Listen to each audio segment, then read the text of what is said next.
Boa tarde a todos. Eu e a Laura, a gente escolheu um relato de caso que tem como título Caso incomum de úteros masculinos infectado em um cão.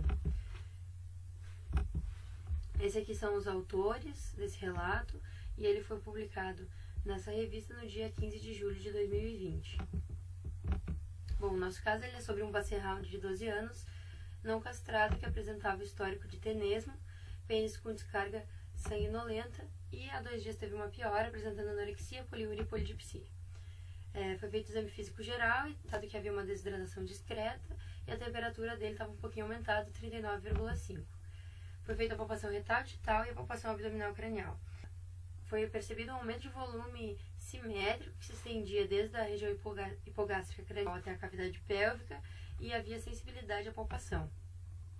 A próstata aparentava estar normal, sem alterações, na palpação retal digital, e na palpação escrotal havia edema difuso de bolsa escrotal e túnicas vaginais. Os testículos eram pequenos, firmes e sem sensibilidade dolorosa.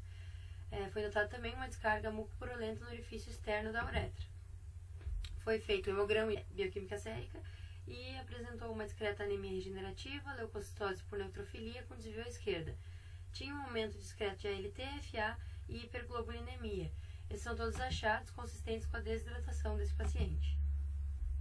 Foi realizada a avaliação endócrina por radioimunoensaio, no qual foram analisadas testosterona, estradiol e progesterona, sendo que a testosterona apresentava em baixa concentração, o estradiol e a progesterona em alta concentração sérica. Bom, foi realizado a ultrassonografia abdominal, onde foi visto nessa estrutura cavitária hipoecóica.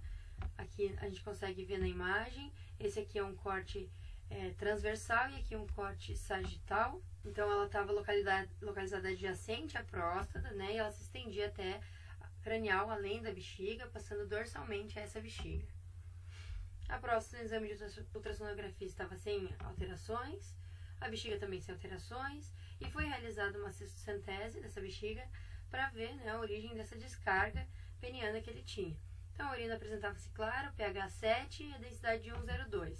Então não tinha alterações, sem cultura, e aí eles resolveram fazer a cistocentese desse cisto, dessa estrutura hipoecóica. Então aí a estrutura cavitária foi coletada e apresentou um líquido mucopurulento escuro, que era esse líquido aqui dessa foto. Foi feita a citologia desse líquido e apresentou neutrófilo segmentado, que é o que aparece nessa seta vermelha, os bastonetes, que é o que aparece na seta amarela, e cocos, que é o que aparece na seta preta.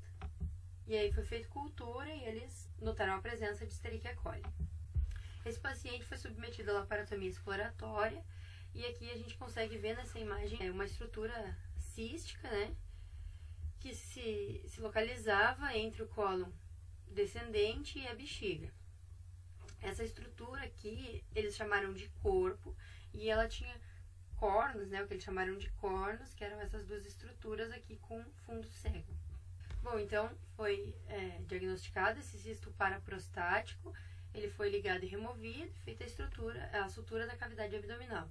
Esse animal também passou por castração e ablação da bolsa escrotal, porque ele apresentava aquelas alterações testiculares. Todo esse material foi enviado para o histopatológico. Então esse animal ficou recebendo amoxicilina mais clavulanato por 10 dias e meloxicam por 7 dias no pós-cirúrgico. Após a cirurgia, teve resolução imediata do tenesmo e da descarga peniana. E foi repetido os exames, com 10, 30 e 60 dias, estava tudo normal, o ultrassom foi repetido com 60 dias e também apresentava tudo dentro da normalidade. Os testículos, o histopatológico deu o laudo de sertolioma bilateral e o histopatológico do cisto paraprostático, apresentava esse epitélio simples e apresentava essa estrutura glandular. Aqui ele tinha uma estrutura glandular e tinha esse epitélio simples. Então, isso era muito semelhante ao endométrio, Então, foi diagnosticado útero masculinos desse animal. Com relação à discussão, os cistos paraprostáticos eles são incomuns e quando ocorrem eles são mais comuns em cães de grande porte. Eles têm etiologia desconhecida, mas eles podem estar associados a resquícios de úteros masculinos. Úteros masculinos, ele nada mais é do que um resquício do ducto milleriano. Aqui eu trouxe essa imagem, ela não é do artigo, mas é só para ilustrar a explicação. No indivíduo macho, eles produzem um hormônio antimilleriano que irá causar a regressão dos ductos de Miller, e daí as células de Leydig produzem a testosterona, que vai causar o desenvolvimento dos ductos de Wolff.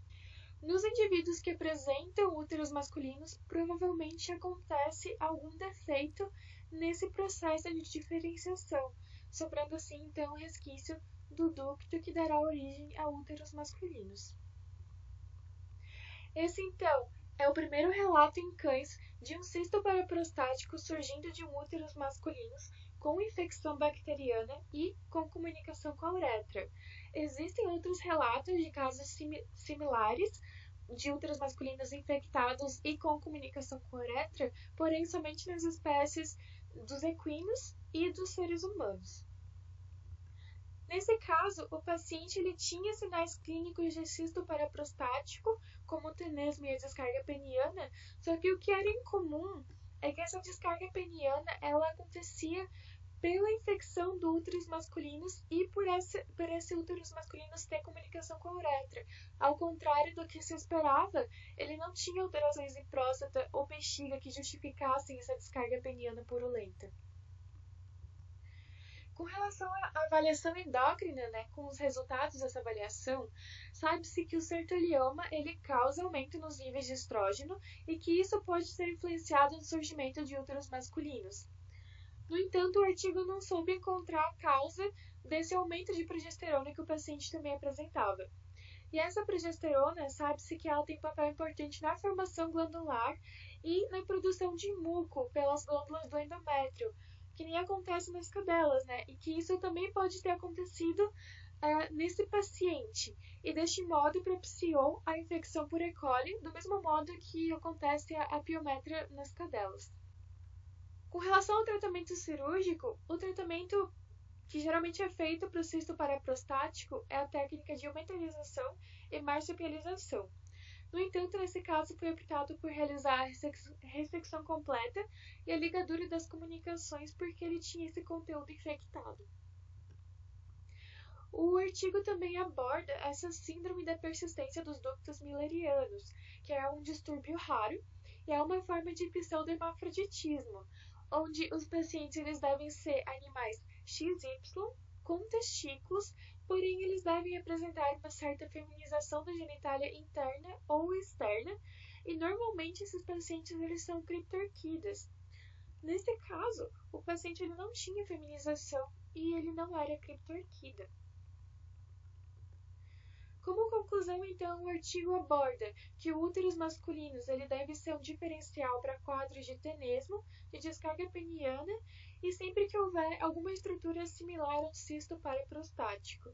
Ele também aborda algumas sugestões para terminologias. Ele diz que deveriam ser chamados de úteros masculinos verdadeiros somente aqueles que teriam comunicação com a uretra, como nesse caso, e que os demais deveriam ser denominados de úteros masculinos císticos, sem comunicação com a uretra.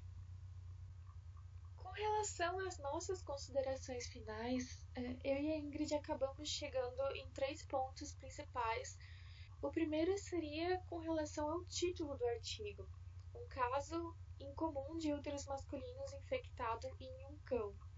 A gente pensou que talvez faltou eles adicionarem ao título que esse útero masculino infectado tinha comunicação com a uretra, porque era justamente essa comunicação com a uretra que tornava o caso tão incomum. Tanto que eles dizem que não tem nenhum outro relato de cão na literatura.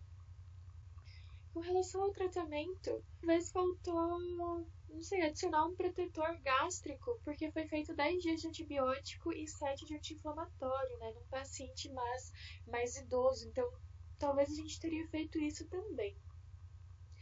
E já com relação à discussão, na conclusão do artigo, nós achamos que eles deixaram muito no ar se era ou se não era essa síndrome da persistência dos ductos millerianos.